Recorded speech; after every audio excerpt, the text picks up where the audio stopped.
নামাজের বিছানা পা দিয়ে ঠিক করা যাবে কি না? গর্ভের বাচ্চা নষ্ট হলে কতদিন পর নামাজ পড়া যাবে? বেসিংয়ের উপরে পা তুলে উজু করা যাবে কিনা? পাকা চুল তোলা যাবে কি না? দেনমোহর আদায় করার আগে স্ত্রী মারা গেলে দেনমোহর কিভাবে আদায় করব? সংসার বাঁচানোর জন্য এবং মায়ের সম্মান রক্ষার জন্য স্বামীর কাছে মিথ্যা কথা বলা যাবে কিনা? বিছানা যায় নামাজ বিছিয়ে নামাজ পড়া যাবে কিনা? মেয়েরা হিজাবের উপর সেজদা করলে তা হয় না, এ বিষয়ে আমাকে একটু জানানো উপকৃত হতাম। হায়েজ অবস্থায় কি রাতে সিজদা করা যাবে? আর এই অবস্থায় কি কি আমল করা যায়? আমি বাইরে থাকি, আমি যদি আমার বইয়ের গোপন ছবি মোবাইলে রেখে পরে দেখি, আমার কি গুনাহ হবে?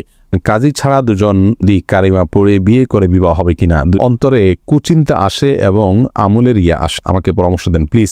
নামাজ পড়ার মধ্যে হাত দিয়ে মাথা চুলকায় বা যে কোনো জায়গায় হাত দেয়, সেটা করলে কি নামাজ হবে? মেয়েরা ফর্সা হওয়ার জন্য কোনো ক্রিম নিতে পারবে কি না? প্রিয় দর্শক, আপনাদের যে সমস্ত প্রশ্ন এর মধ্যে আমাদের কাছে চলে এসেছে, আমরা সে সমস্ত প্রশ্ন উত্তর দেওয়া শুরু করছি ইনশাআল্লাহ। সাইফুর রহমান সিয়াম জানতে চেয়েছেন, পাকা চুল তোলা যাবে কি না? পাকা চুল আপনার একটা বা দুইটা হয়, সেটা তোলা উচিত নয়। কোনো কোনো হাদিসে সেটি নিষিদ্ধ রয়েছে। বিশেষ করে নিজের বয়স লুকানোর জন্য অনেকেই কাজটি করে থাকেন, এটি না করাই উচিত। নীলুফার ইয়াসমিন মাইশা আপনি জানতে চেয়েছেন, সম্প্রতি একটা মাদ্রাসায় পড়া বোনের কাছ থেকে শুনেছি মেয়েরা হিজাবের উপর সেজদা করলে তা হয় না, এ বিষয়ে আমাকে একটু জানানো উপকৃত হতাম।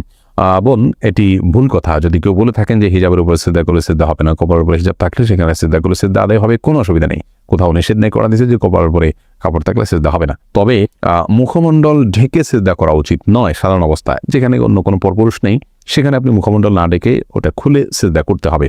হাদিসে স্পষ্টভাবে মুখমণ্ডল ঢেকে সিজদা করার পর নিষেধাজ্ঞা রয়েছে। জান্নাতুল নাইম জানতে চেয়েছেন, হায়েজ অবস্থায় কি রাতে সিজদা করা যাবে? আর এই অবস্থায় কি কি আমল করা যায়?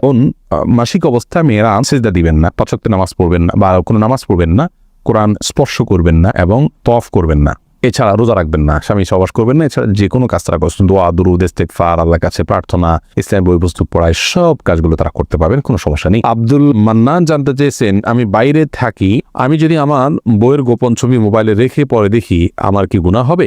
না ভাই, আপনার স্ত্রীর একান্তের বা আপনার একান্ত মুহূর্তের ছবি বা যে কোনো ধরনের ছবি ভিডিও আপনার কাছে থাকলে সেটা আপনি দেখতে পারেন গোপনে, কোনো অসুবিধা নেই। এতে আপনার কোনো গুনাহ হবে না। তবে মনে রাখতে হবে যে এতে তার প্রাইভেসি যাতে লঙ্ঘন না হয়, অর্থাৎ অন্য কারোর নাগালে যেন এটি চলে না যায়, সেজন্য প্রোফাইল লক দিয়ে বা বিভিন্নভাবে সেটিকে আপনার নিরাপদে সংরক্ষণ করতে হবে। আপনি দেখতে পারেন, কোনো অসুবিধা নেই। ত্রিশিলা আহমেদ আপনি জানতেছেন, সংসার বাঁচানোর জন্য এবং মায়ের সম্মান রক্ষার জন্য স্বামীর কাছে মিথ্যা কথা বলা যাবে কি না? সংসার বাঁচানোর জন্য যদি হয় তাহলে কথা ঘুরিয়ে বলবেন, সরাসরি মিথ্যা না হলে মিথ্যা কথাটাকেই এমনভাবে বলবেন যে সত্যি মিথ্যা দুটির সম্ভাবনা আছে, এটা ঘুরিয়ে বলবেন, তাহলে সেটি জায়েজ হবে, কোনো অসুবিধা নেই। আর তাছাড়া স্বামী স্ত্রী একে অন্যের সাথে মিথ্যা কথা বলতে পারে, তাদের প্রশংসামূলক বা সংসার রক্ষার জন্য যদি একান্ত বাধ্য হন, তবে আবারও বলছি, ঘুরিয়ে বলবেন, সরাসরি মিথ্যা নয়। মানসুর আলী জানতে চেয়েছেন, দেনমোহর আদায় করার আগে স্ত্রী মারা গেলে দেনমোহর কিভাবে আদায় করুন? দেনমোহর করার আগেই যদি স্ত্রী মারা যান, আল্লাহ মাফ করুন, তাহলে এটা তো স্ত্রীর পাওনা ছিল।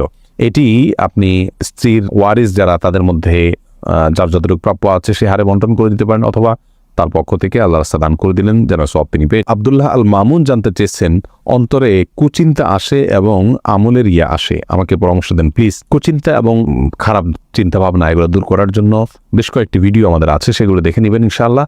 আপনি বাজে কোনো চিন্তা আসলে বাম দিকে থুতু ফেলে 3 বার আমানতু বিল্লাহি ওয়া রাসূলিহি এটা পড়বেন। সেই সাথে আল্লাহ তাআলার কাছে দোয়া করবেন, পানাহ চাইবেন, আল্লাহুম্মা জাআল ওয়াসাওয়িসা কলবি খাশিয়াতাক, আল্লাহ আমার অন্তরের কুমন্ত্রণাগুলোকে আপনার ভয় দিয়ে আপনি পরিবর্তন করে দিন। এভাবে আল্লাহর কাছে দোয়া করতে পারেন, নিজের ভাষায় আপনি বলতে পারেন। সেই সাথে আপনার আল্লাহকে নিয়ে যদি বাজে চিন্তা আসে, তার জন্য আলাদা কিছু পরামর্শ আছে, আমাদের ভিডিওতে দেখে নিবেন। আসলে সমস্ত আমলকে লুকিয়ে করার চেষ্টা করবেন, এই প্রবণতা আপনার মধ্যে থাকলে এবং এই কসরত আপনি কিছুদিন করলে ইনশাআল্লাহ রিয়া দূর হয়ে যাবে। এমডি আমিরুল ইসলাম জানতে চেয়েছেন, কাজী ছাড়া দুজন যদি কালিমা পড়ে বিয়ে করে বিবাহ হবে কিনা? দুজন যদি একজন প্রস্তাব করেন, আরেকজন প্রস্তাব গ্রহণ করেন এবং দুজন সাক্ষী উপস্থিত থাকে, মহানা নির্ধারণ করা থাকে, অভিভাবকদের সম্মতি থাকে, কোনো অসুবিধা নেই, বিয়ে হয়ে যাবে। যদিও ছেলেদের, প্রাপ্তবয়স্ক ছেলের জন্য অভিভাবকের সম্মতি কারোর মতো শর্ত নয়, প্রাপ্তবয়স্ক মেয়েদের ব্যাপারে অভিভাবকের সম্মতিকে শর্ত করেছেন অনেক উলামায়ে কেরাম, যদিও ইমাম আবু হানিফার মাযহাব অনুযায়ী সেটি শর্ত নয়। তো বিবাহের মৌলিক শর্ত হলো তাদের উভয়ের প্রস্তাব এবং সম্মতি, দুজন সাক্ষী শুনবেন, পুরুষ সাক্ষী শুনবেন এবং মহানা নির্ধারণ করবে, সেগুলো থাকলে বিয়ে হয়ে যাবে। কাজী এটা বিয়ের জন্য আবশ্যক নয়, কাজী ছাড়াও বিয়ে হতে পারে। রেবা তরফদার আপনি জানতে চেয়েছেন, কুড়িয়ে পাওয়া নবজাতক শিশু নিজ সন্তানের মতো প্রতিপালনের ক্ষেত্রে তার পিতামাতার নাম কি নিজেদেরটাই ব্যবহার করতে পারবো, নইলে তার স্কুলে ভর্তি আইডি বিভিন্ন ক্ষেত্রে সমস্যা দেখা দিবে, সমাজে সে তো প্রতিটি ক্ষেত্রে হেয় প্রতিপন্ন হবে। খুব চিন্তা আছে, আশা করি সঠিক নির্দেশনা পাবো। বোন রাবেয়া, যদি কুড়িয়ে পাওয়া হয় এবং তার বাবা মাকে কোনোভাবেই খুঁজে বের করানো হয়, আজকাল ডিএনএ বিভিন্নভাবে হয়তো খুঁজে পাওয়ার স্কোপ থাকতে পারে, যদি থাকে তাহলে সে চেষ্টা করতে হবে। যদি কোনোভাবে তার বাবা মা খুঁজে পাওয়া না যায়, তাহলে সেক্ষেত্রে আপনার ওই শিশুকে যারা লালন পালন করছেন তার জীবনের তার লাইফ যাতে সহজভাবে চলতে পারে সেটার সুবিধার্থে তাদের বাবা মা ঘরে তাদের নাম তারা উল্লেখ করতে পারেন, অসুবিধা নেই। লালন পালনকারী ব্যক্তিকে বাবা মার ঘরে নাম উল্লেখ করলেও প্রকৃত ঘটনাকে তারা লুকানোর চেষ্টা করবেন না, সেটি যেন সবাই জানে, সন্তান জানে যে তার বাবা মা ভিন্ন কেউ। বাকি তার সুবিধার দিকে লক্ষ্য করে রূপক অর্থে নিজেদেরকে বাবা মা হিসাবে পেশ করতে পারে। তাহিদুল ইসলাম পলাশ জানতে চেয়েছেন, নামাজ পড়ার মধ্যে হাত দিয়ে মাথা চুলকায় বা যে কোনো জায়গায় হাত দেয়, সেটা করলে কি নামাজ হবে? হালকা যদি চুলকায় নামাজ হয়ে যাবে, কোনো অসুবিধা নেই, বা হালকা একটু হাত দিলে সমস্যা নেই। কিন্তু এত বেশি চুলকালো, ধরুন 2 হাত ছেড়ে দিয়ে আপনি খুব আরামসে এমনভাবে চুলকালেন যে একজন সাধারণ মানুষ বাহির থেকে আপনাকে দেখে আপনি কি নামাজে আছেন কিনা সেটা নিয়ে তার সন্দেহ হয়, অথবা আপনি নামাজে আছেন ওটা সে বুঝতে না পারে, এরকম যদি হয় তাহলে এটাকে আমলে কাসির বলা হয়। এরকম আমলে কাসিরগুলো নামাজ হবে না। আর যদি হাইয়া আছে, নামাজের রূপ আছে, আপনি সেরকম ইয়ের মধ্যেই আছেন, নামাজের অবস্থার মধ্যেই আপনি আছেন, বোঝা যায় যে আপনি নামাজে আছেন, সে অবস্থা বজায় রেখে ধরুন হাতে একটা বাধা আছে আর একটা দিয়ে হালকা একটু চুলকালেন, মানুষ দেখলে বুঝতে পারতেছে যে আপনি নামাজে আছেন, আপনার ভাবভঙ্গি বাধাটা বোঝা যাচ্ছে। এরকম যদি হয় তাহলে এটুকু চুলকালে কোনো অসুবিধা হবে না, জায়েজ হবে।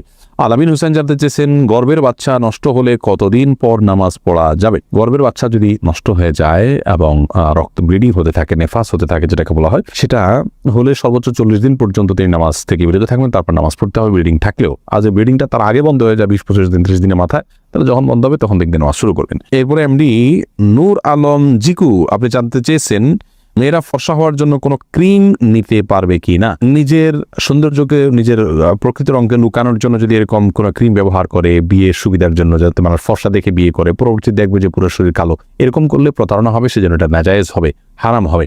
আর এমনিতে নিজের রূপচর্চার অংশ হিসাবে যদি তিনি করেন, এখানে কাউকে প্রতারণা করার কোনো স্কোপই নেই। ধরুন বিয়ে হয়ে গেছে কথার কথা, অথবা বিয়ের এখনো আলোচনাই নেই, তো এই জায়গা থেকে জাস্ট নিজেকে সুন্দর হিসাবে প্রকাশ করার জন্য করছেন, তাহলে সেক্ষেত্রে করতে পারেন। আর যদি এখানে ব্যাপক পরিবর্তন হয়, অর্থাৎ গোটা রংটাই টোটাল চেঞ্জ হয়ে যায়, তাহলে সেটা জায়েজ নাই, কারণ লা তাবদিলা লিখালকিল্লাহ, আল্লাহর সৃষ্টিতে পরিবর্তন করা জায়েজ নাই। আলেয়া খানম জানতে চেয়েছেন, বিছানা জায়নামাজ বিছিয়ে নামাজ পড়া যাবে কিনা? বিছানা জায়নামাজ বিছিয়ে নামাজ পড়া যাবে, কোনো অসুবিধা নেই। যারা জানতে চেয়েছেন, বেসিংয়ের উপরে পা তুলে উজু করা যাবে কিনা? হ্যাঁ বোন, বেসিং উপরে পা তুলে আপনি উজু করতে পারেন, কোনো অসুবিধা নেই, যদি আপনি পড়ে যাওয়ার রিস্ক না থাকে বা নিচে পানি পড়ে অন্যদের পরিবেশ নষ্ট না হয় বা সেটা মুছে দিয়ে আপনি করতে পারেন, তাহলে করতে পারেন, কোনো অসুবিধা নেই। তবে পাবলিক প্লেসে এরকমটি না করা উচিত যদি বিকল্প কোনো ব্যবস্থা থাকে, কারণ সেটি দৃষ্টিকটু এবং অনেক সময় সতর লঙ্ঘন হতে পারে বা দেখতে খারাপ দেখা যেতে পারে, অন্যের অধিকার ব্যাপারটা সেখানে থাকে, তো সেজন্য এমনটি না করা উচিত পাবলিক প্লেসে। তাসলিমা আক্তার জানতেছেন, নামাজের বিছানা পা দিয়ে ঠিক করা যাবে কি না? নামাজের বিছানা পা দিয়ে ঠিক করতে কোনো অসুবিধা নেই।